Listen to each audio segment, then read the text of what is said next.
You eat them at least once a week. You've eaten them your entire life, and you've been calling them by the wrong name this whole time.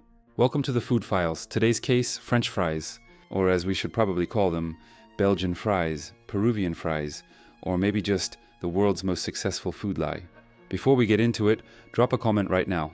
Tell me, do you think French fries are actually French? Yes or no? I'll wait. Because what I'm about to tell you is going to change how you look at every single order of fries for the rest of your life. Let's open the file. First, some numbers. Americans eat an average of 29 pounds of French fries every single year. Every single person. That's roughly 4 billion pounds of fries consumed in the United States annually. French fries account for 85% of all frozen potato products in this country, and 90% of those are sold through fast food restaurants. In other words, French fries are not just a side dish, they are the foundation of the entire American fast food economy. And here's the kicker. The potato, the main ingredient of this American icon, is not American, it's not French, and it's not even European. The potato comes from Peru. It was cultivated by indigenous people in the Andes Mountains of South America for over 8,000 years. In 1532, Spanish conquistadors arrived in Peru, discovered the potato, and brought it back to Europe. For the next 200 years, Europeans refused to eat it. I'm not joking. The potato was considered dangerous. People thought it caused leprosy. They thought it was poisonous. The Catholic Church even suggested it might be the forbidden fruit from the Garden of Eden, because it grew underground, away from God's sunlight. In France, for a long time, it was actually illegal to grow potatoes. So the story of the French fry begins in South America, with an ingredient that half of Europe was too scared to put in their mouth. Things change fast. And here's your first comment question of the episode. How many pounds of fries do you think you eat per year? Be honest, nobody's judging. Drop your number in the comments. I'll tell you if you're above or below the American average at the end of this video. So the potato finally becomes acceptable in Europe, late 1600s, early 1700s. And the moment it does, 3 countries immediately start fighting over who fried it first. Welcome to the French fry cold case. 3 suspects, 1 dish, 0 agreement. Suspect number 1, Belgium. The year is 1680. We are in the Meuse Valley, in what is today southern Belgium. The people here are poor. They survive mainly on small fish they catch from the river. Then winter hits. The river freezes solid. No fishing, no food. Desperate, the villagers look around for something. Anything they can cook. They find potatoes, and they do to the potato exactly what they did to the fish. They slice it into strips. They fry it in hot oil. And just like that, the first French fry is born. According to Belgium's Frayet Museum in Bruges, yes, Belgium has an entire museum dedicated to fries. That's how serious they are. This story dates back to 1680, making Belgium the earliest claimant. And here's the stat that should settle it for good. Belgium has more fry vendors per capita than any other country on earth. 5,000 fritcots, fry stands, in a country the size of Maryland. They eat them as a main course, not a side dish, a main course. Belgium is so confident they invented the fry that they filed a petition with UNESCO to have frites recognized as official Belgian cultural heritage. That's not a joke. That's a real thing that happened. Suspect number 2, France. Now France looks at Belgium's story and says, that's cute, but no. The first recorded written mention of fried potatoes appears in a Parisian book in 1775. By the late 1700s, street vendors were selling fried potato strips on the Pont Neuf Bridge in Paris, right before the French Revolution. And here's where it gets cinematic. Louis XV and Marie Antoinette personally promoted the potato. The king wore potato blossoms on his coat. The queen wore them in her hair. The royal family of France wearing vegetables as fashion accessories. That's the energy of the 1780s. French food historian Pierre Leclerc went through centuries of archives and concluded, bluntly, that frites are French. Period. Not Belgian.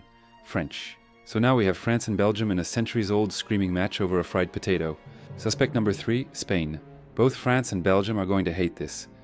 But according to Professor Paul Illegems, curator of the very Belgian Frayet Museum, the first European people to fry potatoes were the Spanish. Spain was the first European country to receive the potato from Peru. They had a 50-year head start on everyone else. And deep frying was already a dominant technique in Spanish Mediterranean cooking. The oldest known written reference to fried potatoes anywhere in the world, not Belgium, not France, not Spain. Chile, 1629, a Spanish soldier named Francisco Núñez de Pineda was captured by Mapuche warriors in Chile. He wrote about his captivity in a memoir where he described eating, quote, papas fritas, fried potatoes, in 1629. 50 years before Belgium's frozen river story, over a century before France's Pont Neuf vendors. So technically, if you want to be historically accurate, the first person documented eating fried potatoes was a Spanish prisoner of war in South America in 1629. Not exactly the romantic origin story anyone was hoping for. Comment time. Team Belgium, Team France, or Team Spain? Who do you think really invented the fry? Drop it below. This is the debate that's been going on for 400 years. Let's settle it in the comments. Alright, so we have 3 countries fighting over who invented the fry. Belgium, France, Spain. None of them are called America.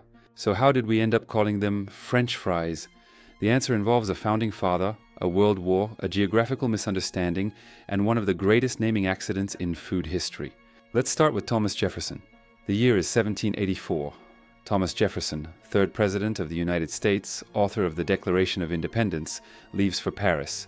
He's been appointed as American minister to France. He takes with him his enslaved worker, a man named James Hemings. Jefferson enrolls Hemings in culinary training in Paris, making him one of the first Americans formally trained as a chef in France. For 5 years, Jefferson and Hemings eat their way through Paris. They discover crème brûlée, they discover vanilla ice cream, they discover macaroni and cheese, and they discover fried potatoes. Jefferson is so obsessed that he writes down the recipe himself, in his own handwriting, calling the dish pommes de terre frites à cru en petites tranches, potatoes deep fried while raw in small cuttings. In 1802, as president, Jefferson serves, quote, potatoes in the French manner at a White House dinner. This is the first documented appearance of what we now call French fries in the United States. But here's the thing. After Jefferson served them at the White House, almost nothing happened. The American public largely ignored them for the next 100 years. They were considered fancy European food, not the kind of thing everyday Americans ate. So what changed? World War I. The year is 1917. American soldiers arrive in Belgium, the Western Front, and they encounter something they've never tasted before. Local Belgian villagers and vendors are selling fried potato strips everywhere. The soldiers go absolutely crazy for them. But here's the problem. The American soldiers don't speak Flemish. They don't know they're in the French-speaking part of Belgium, a region called Wallonia. They don't know the Belgian army uses French as its official military language. All they know is, these people are speaking French. Therefore, these must be French fries.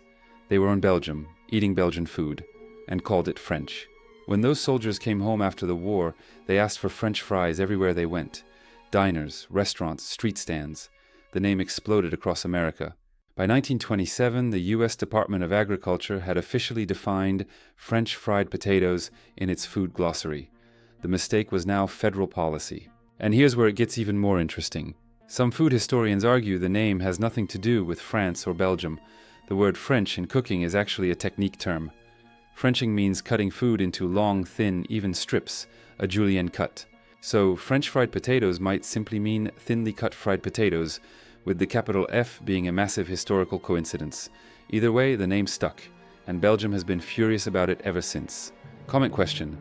Did you know the name French fries might just be a cooking technique, not a country? Drop a thumbs up if this blew your mind.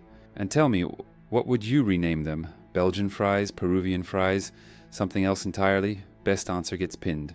So we have a dish from South America, fried for the first time in Belgium, probably named by accident after France, brought to the White House by a founding father, and popularized by soldiers who couldn't read a map. Now comes the part where America takes this confused, multicultural potato and turns it into the most dominant food product on the planet. The year is 1949. McDonald's is a small burger joint in San Bernardino, California. They add French fries to their menu, and they cook them in a mixture of 93% beef tallow and 7% cottonseed oil. Beef tallow, rendered beef fat. Those fries taste unbelievable. Rich, savory, addictive. Ray Kroc, the man who turned McDonald's into a global empire, later said those original beef tallow fries were the greatest fries he had ever tasted in his life. In 1967, McDonald's struck a deal with the J.R. Simplot Company to supply them with frozen pre-cut fries, replacing fresh potatoes entirely. This is the moment French fries became an industrial product, no longer a fresh-cut potato, a frozen, pre-processed, perfectly uniform strip designed to cook identically in any McDonald's anywhere on the planet.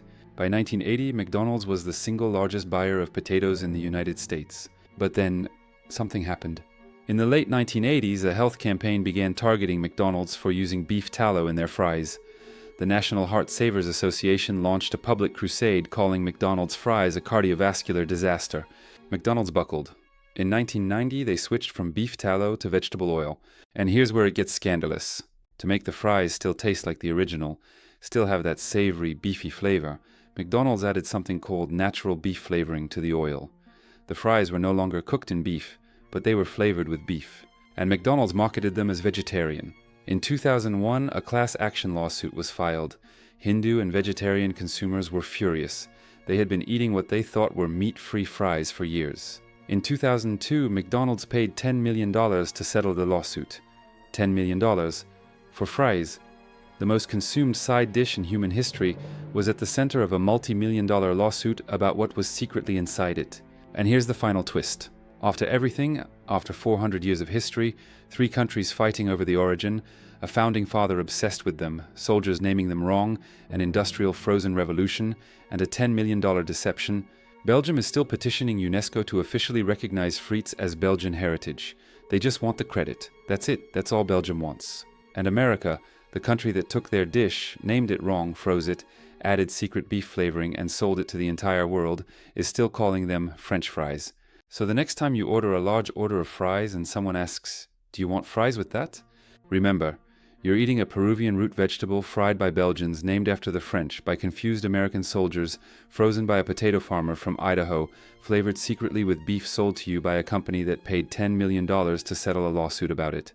Bon appétit. That's the file on French fries, case officially, still very much open. Before you go, final comment question. Will you ever look at a French fry the same way again? And most importantly, do you call them French fries, frites, or chips? Tell me where you're from in the comments. I want to see how global this channel is getting. If you made it to the end of this video, you now know more about French fries than 99% of Americans. Subscribe to the Food Files, new case every 2 weeks. Next episode, we go to war. New York versus Chicago, one pizza, 70 years of hate. Stay curious, stay hungry, and remember, nothing on your plate is exactly what you think it is.